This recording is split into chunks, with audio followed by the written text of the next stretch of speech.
Alan Watt. We're cutting through the matrix. The matrix is a good term, really, a good name for the show, because it's the reality that we've been given.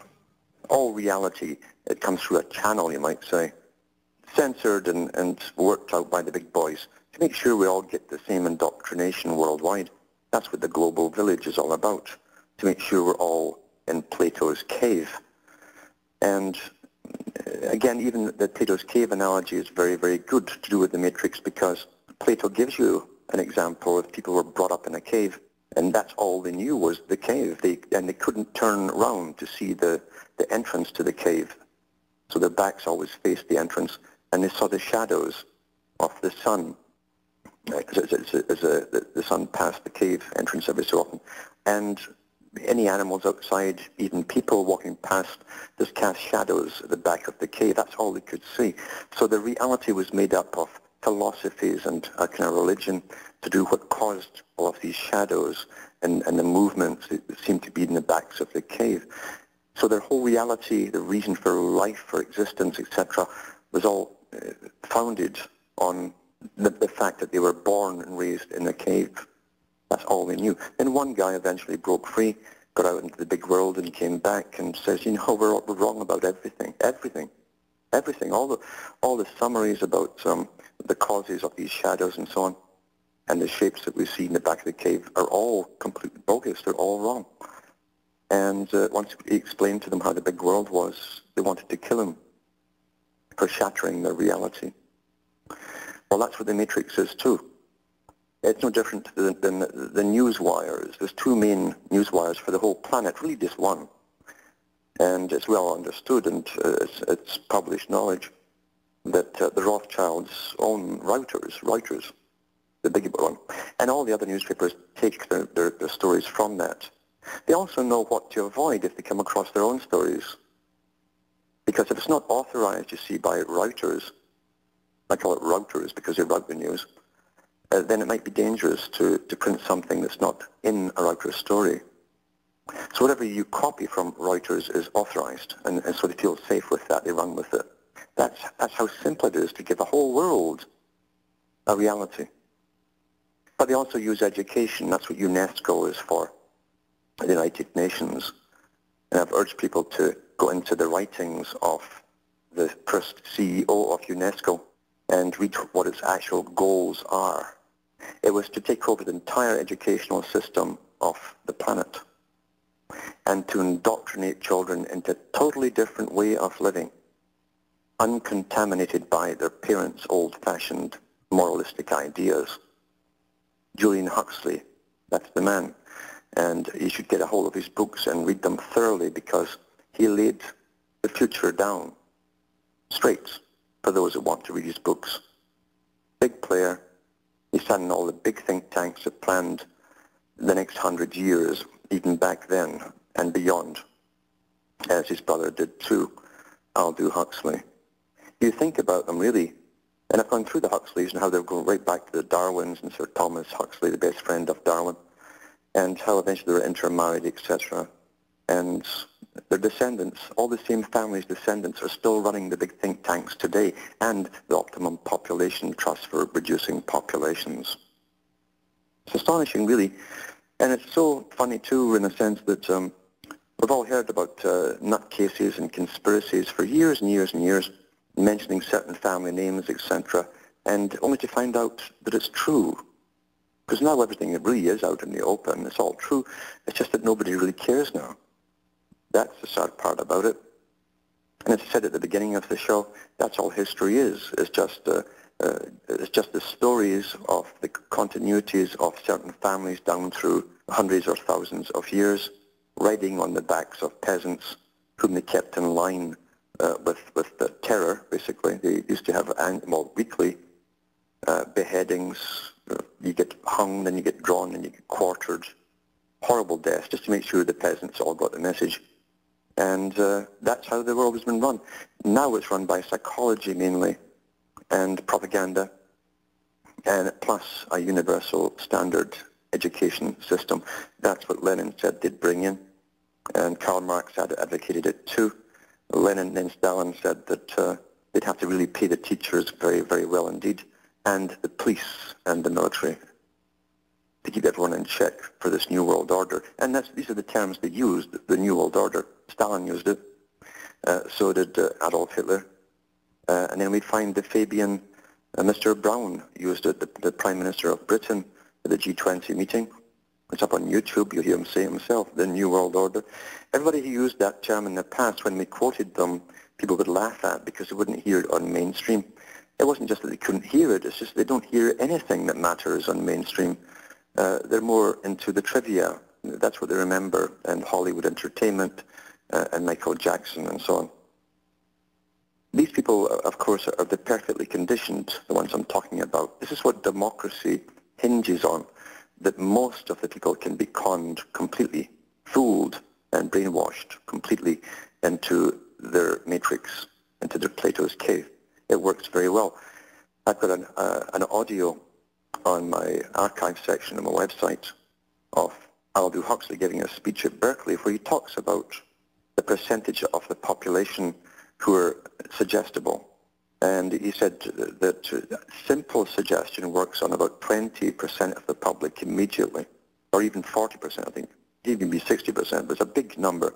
And then he said with a bit more intense suggestion, another 20% will fall under. So it was 60, then it was 20. He says, but 20%, they have a hard time with the last 20% getting them to come under the spell of suggestion, which is like mild hypnosis. But most folk, let's say 60%, are instantly suggestible. They will question nothing that comes across the mainstream media. That's what Brzezinski was talking about in his book Between Two Ages, where he says people will be unable to think or even reason for themselves unless it's on the mainstream media. That's happened.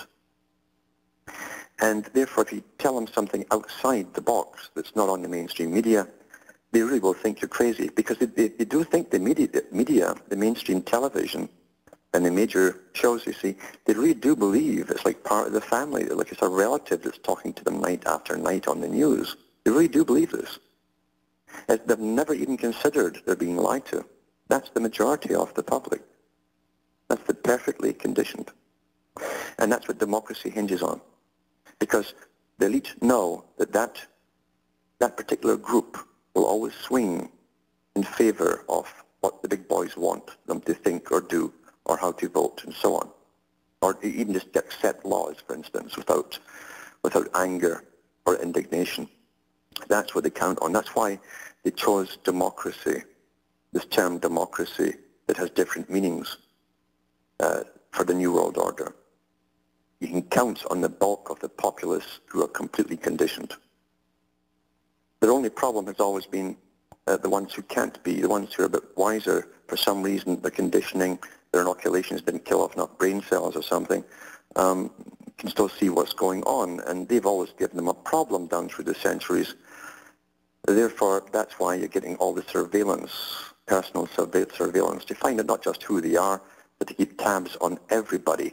And I've no doubt about it at all, little lights will blink on in their main computers at Central Command when someone's putting out real intelligence to someone else of real intelligence. That's what it's all about. They're quite happy with the 60% who are brain dead. There's no problem from them. They'll do whatever they're told. If they're told to line up and get shots of cyanide, they'll do it. As long as you tell them it's good for them, it'll happen. It's the ones who say, I'm not going to have that, that are the problem. It's interesting, too, that Lord Bertrand Russell advocated killing, exterminating those children that could not be, who are very, very intelligent, who could not be brought into under sponsorship by the elite and given special schooling. He said most of the time, up until his day, that's what they'd done. They'd given them scholarships to special schools and so on. And once they started to feel important and part of a more elite group, and then their pay packets came in eventually when they left universities, they would never leave that clique. But he said they would have to emotionally detach themselves from their family roots because he came from poor, lower class values. But he says for those children who could not be bribed over, he says we'd have to extirpate them, eradicate them.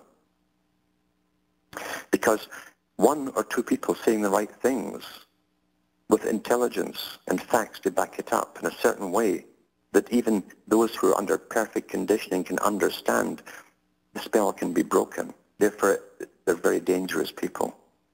Very dangerous. And it's always been that way.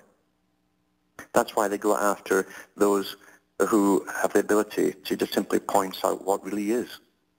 That's all you're doing, is pointing out what really is to those who are under the spell and suggestion of how it's supposed to be. We've all been looted, as I say. It's incredible that even in the 20s, I said this last night, that in the 20s they're showing old documentary clips of the riots that took place in the 20s when the big bankers looted the public. But today there's nothing. Have you noticed there's nothing at all? There's no demonstrations in the streets.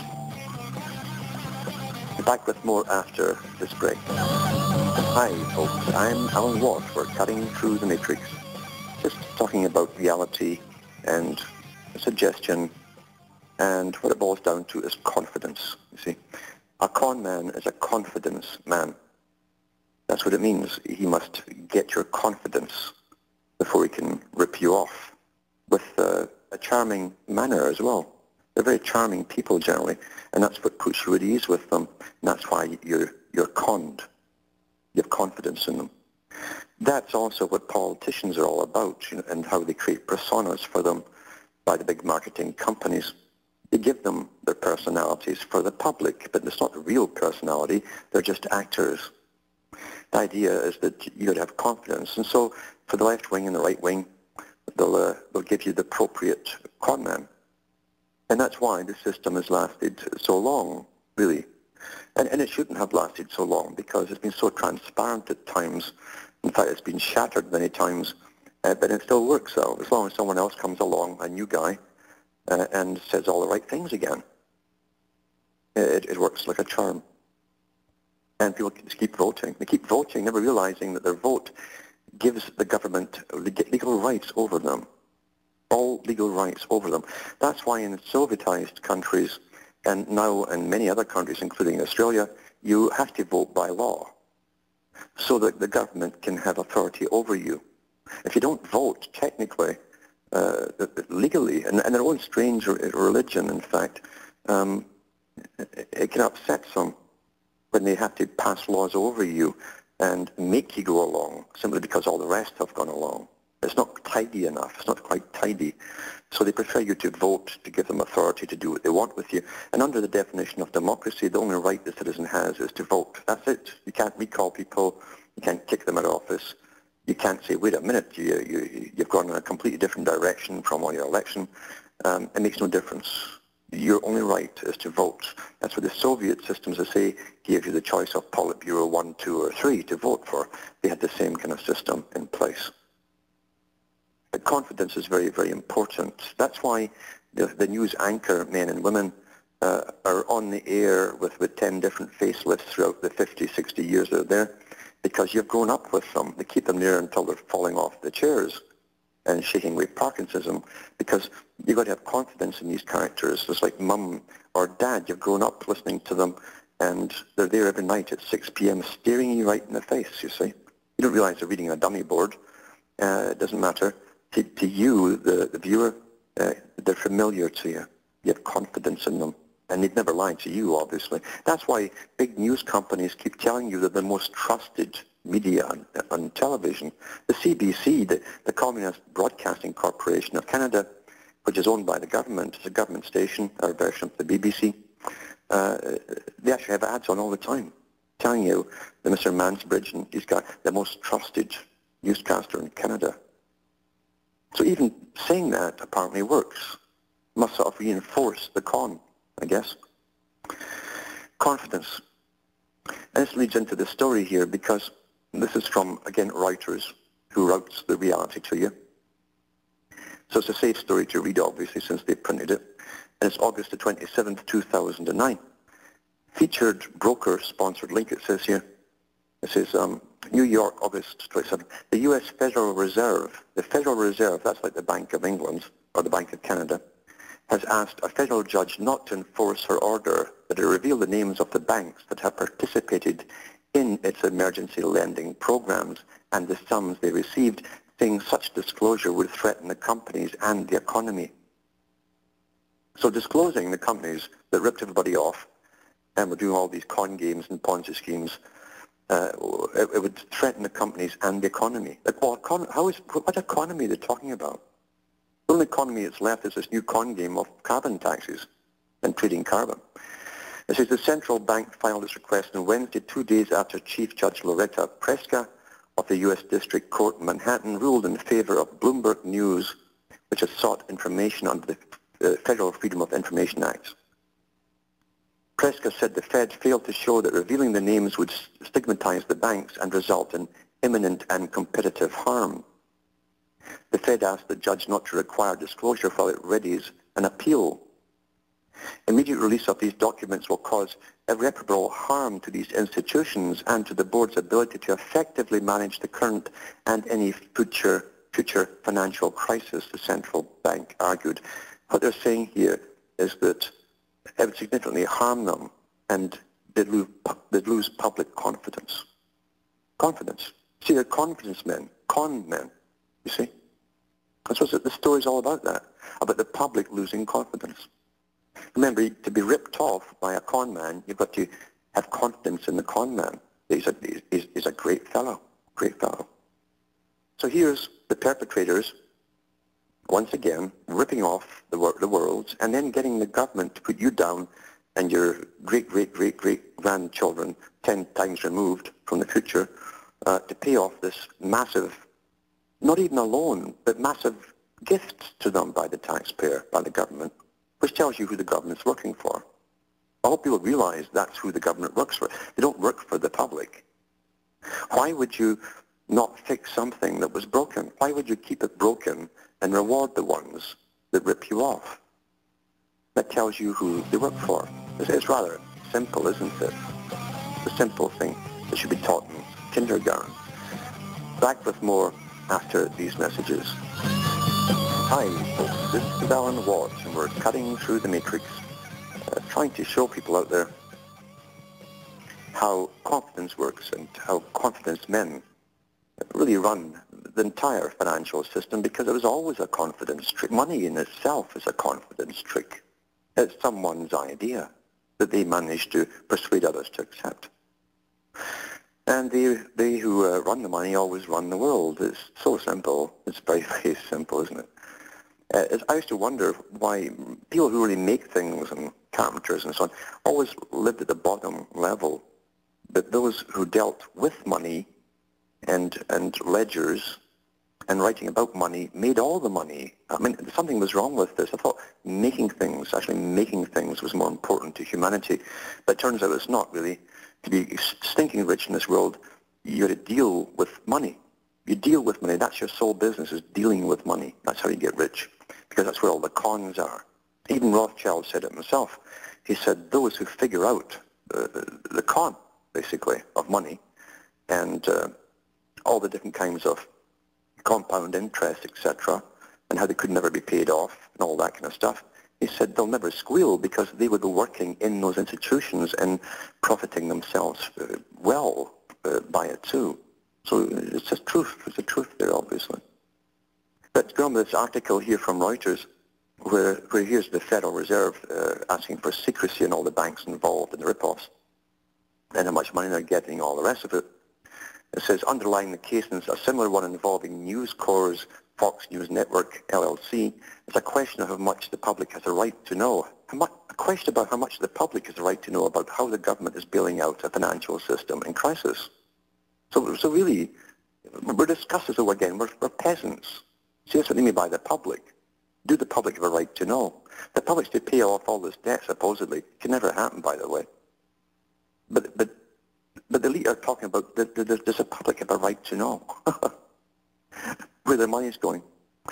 It says the Clearinghouse Association, LLC, which represents banks in a separate filing, supported the Fed's call for delay and said speculation that banks' liquidity is drying up could cause runs on deposits and trading partners to demand collateral. Survival, this is interesting, survival can depend on the ephemeral nature of public confidence. You know what ephemeral means? It's like when artists stand in front of an awful painting and wave their hands about and look upwards and around them. It's like in the air, it's in space. You know, it's real. That's what it's saying here. Survival can depend on the ephemeral nature of public confidence. Confidence again, you see. Clearinghouse General Counsel Norman Nelson wrote, experience in the banking industry has shown that when customers and market participants hear negative rumors about a bank, negative consequences inevitably flow. Well, this guy's a genius. He's a genius to figure that out, eh?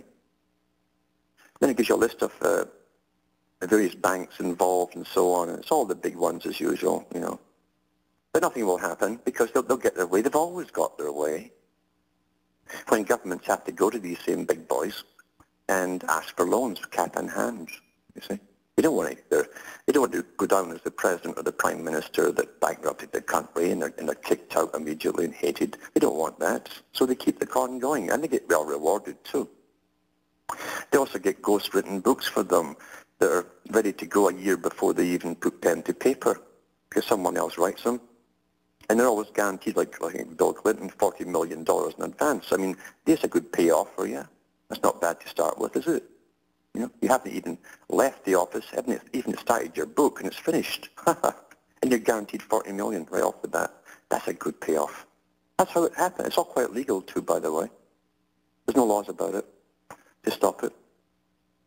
And as I said at the beginning of the show too, the big names that came down through history as conspiracies and so on, and everybody poo-pooed and laughed at by the mainstream, are still at it. I mean, these are the Rothschilds. I read the story, well, a few months back where they're taking over most of the farming in India for GM foods and so on and utterly polluting the lands after they'd helped to crash the economy there, get the farmers off the lands and bought them all up for peanuts. The old Rothschild trick happens every other century, and they do it very well. But this is from the Sunday Times, August the 30th, 2009. Now remember, Nathan Mayer Rothschild is also the one who really is behind the big carbon trading funds that all goes through his bank. And I read an article again a few months ago where he was advocating this, that it all goes through his private bank in Switzerland, the family bank, the main one, you know, where all the families involved. So they get the big cuts of all these carbon tradings that governments and big corporations are making a lot of money on. But he's going after the roadways as well. He wants to privatize all of Britain's roads, and no doubt other countries as well. Sunday Times, August 30th, 2009. This is Rothschild pitches motorway privatization plan. This is a radical plan to raise £100 billion by privatizing the motorway network has been presented to the three main political parties by N.M. Rothschild, the influential investment bank. Now again here, did anyone vote him in? Huh? I mean, supposing your plumber, that represented your Plumbers Association, go forward with this, we'd laugh, wouldn't we? Technically, we should laugh at this guy because his speciality supposedly is in just counting money, figuring out cons, and to doing multiple loans and so on with compound interest. So here he is going to the government with a plan to raise all this money, and he's going to do it, of course, because he wants to help the public, I'm sure. It doesn't say that here, but it's altruistic, I'm sure. £100 billion by privatizing the motorway network, presented to the three main political parties by N.M. Rothschild. Rothschild, here's how it was worded in the Masonic Britain. An architect of several privatizations, quite several, I'd say a few hundred, made its pitch in the weeks running up to the summer recess on July 21st. Whitehall sources say bankers told leading politicians that the sale of the roads overseen by the Highways Agency, all motorways and most big trunk roads could help revive battered public finances. You see, it's the bankers who's ripped off the whole country going for the next thing that they want, eh? That's just astonishing. Could help revive the battered public finances.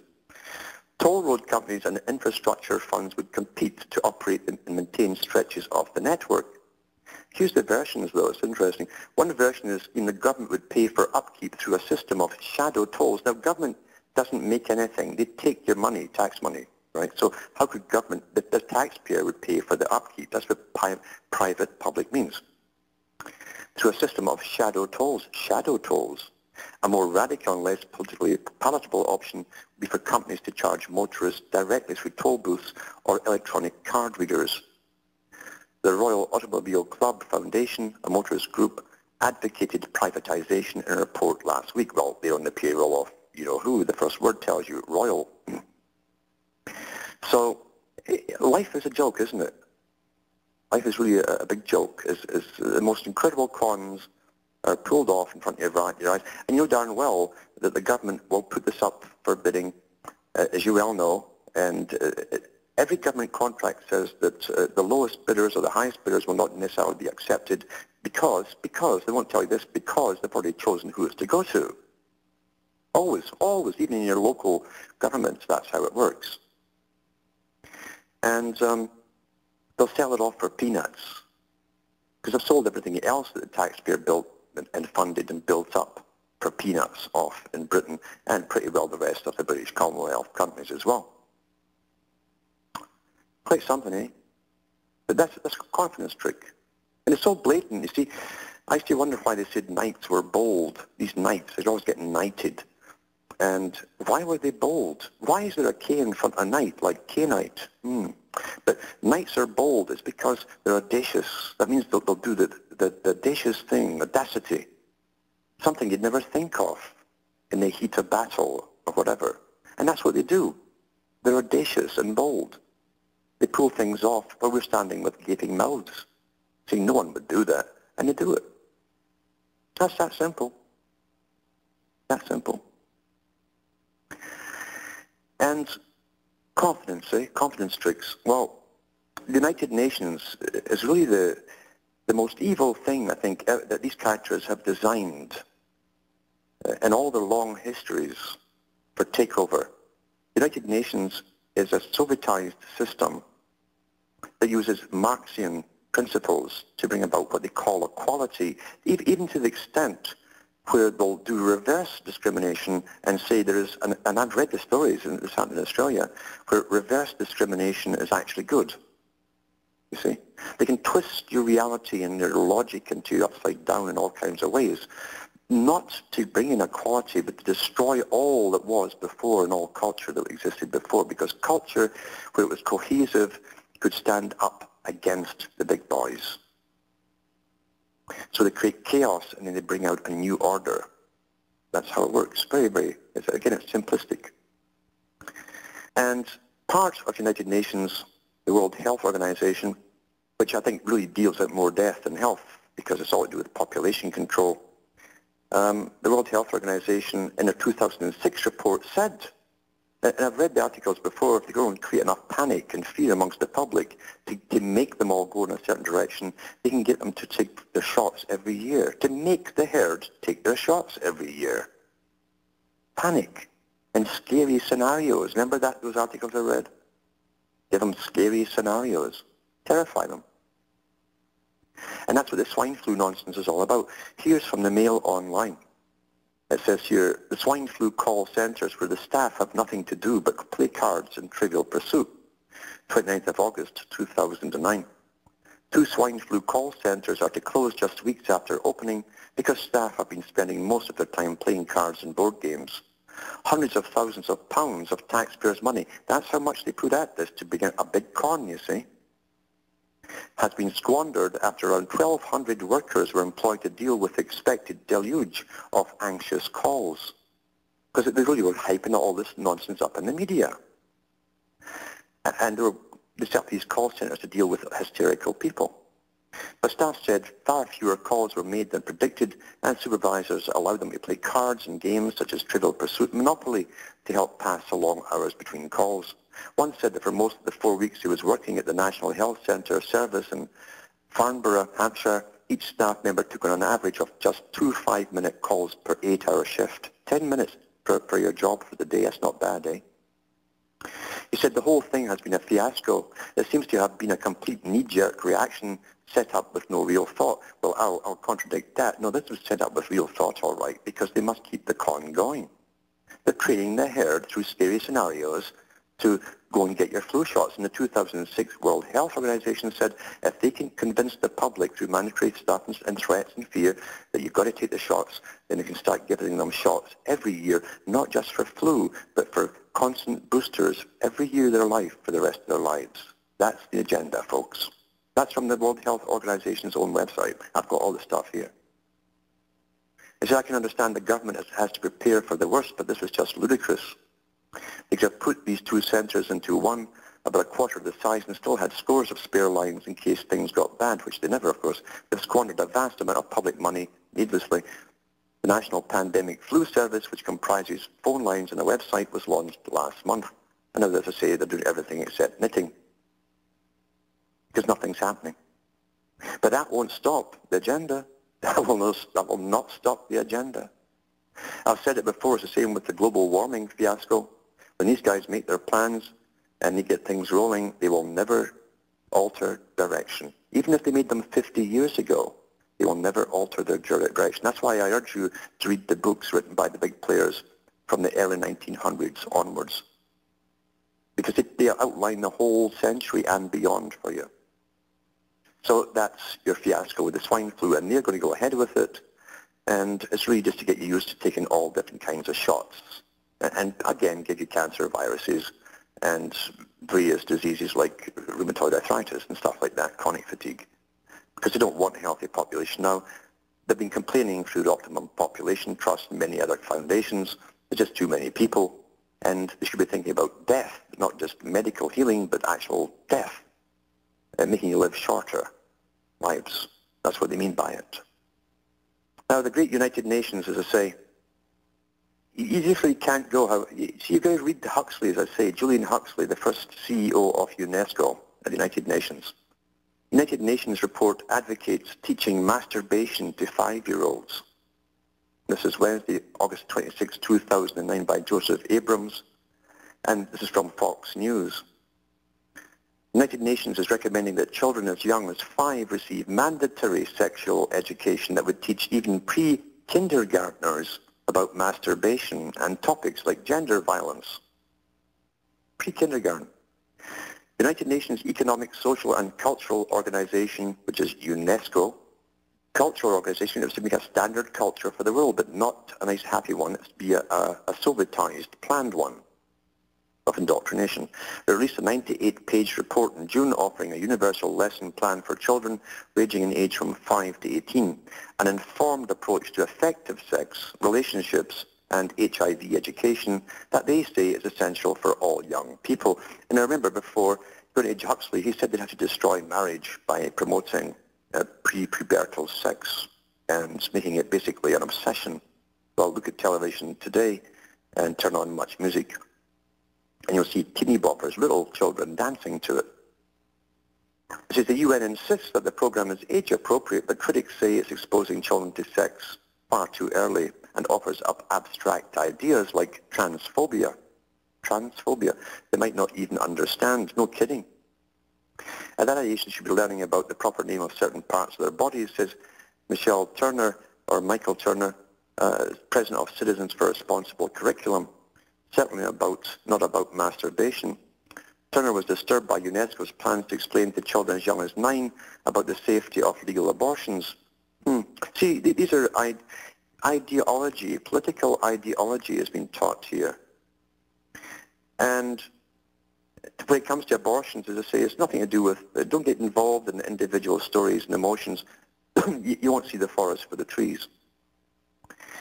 Remember, their plan is to bring in a stage where you'll have to get permission to have a child at all. And not because you're a good or bad parent, by the way, but if you've got the right genes. It's eugenics. And yet you have to devalue human life. That was, again, something that Julian Huxley said, the first CEO of UNESCO. Get them to devalue human life, and it could be brought about by starting abortions and then euthanasia for the elderly, and what they called the unfit, people who had psychiatric problems or could have, or mental abnormalities. That's already been done, by the way. People are being aborted for that already. Back with more after these messages. This is Alan Watt. We're cutting through the matrix. Just finishing up with UNESCO with their latest plans. I read something about 2 years ago where they wanted this kind of stuff to be taught in the classrooms, where they actually do it in the classrooms. That's to create a sort of orgiastic society, the kind that Plato talked about in the Republic to an extent, where all women would be in common. In other words, every woman would be a walking prostitute, basically, without needing a reward for it. But that's pretty well happened today, if you haven't noticed. I think that happened by itself. Nothing happens by itself, because all morality is either made by the culture as a preserving influence for survival, and when that's all destroyed, you get what you have today, and that's all you see on television. It's just sex, sex, sex. And of course they want bond with anyone. That's the main reason for it. They want bond for a mate for life, and they won't have children. That's what it's all about. And here's another one here, just to finish off how silly and stupid it all gets once the government gets into action. Hairdressers and terror alerts, Evening Star. This is the 25th of the 8th, 2009.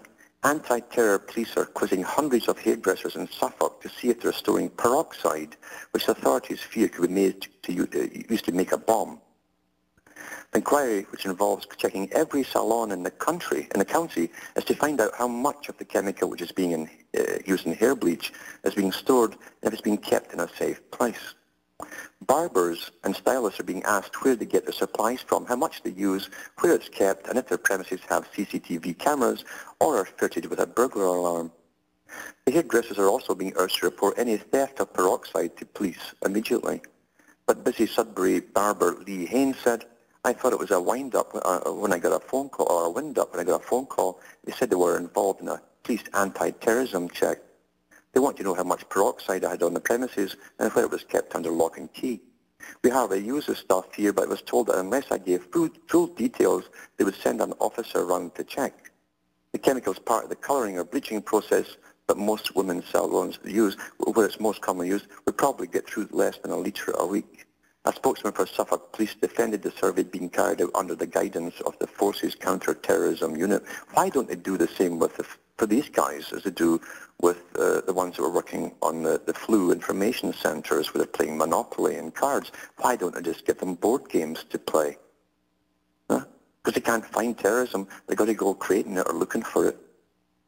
Everything is such a farce today, utter farce.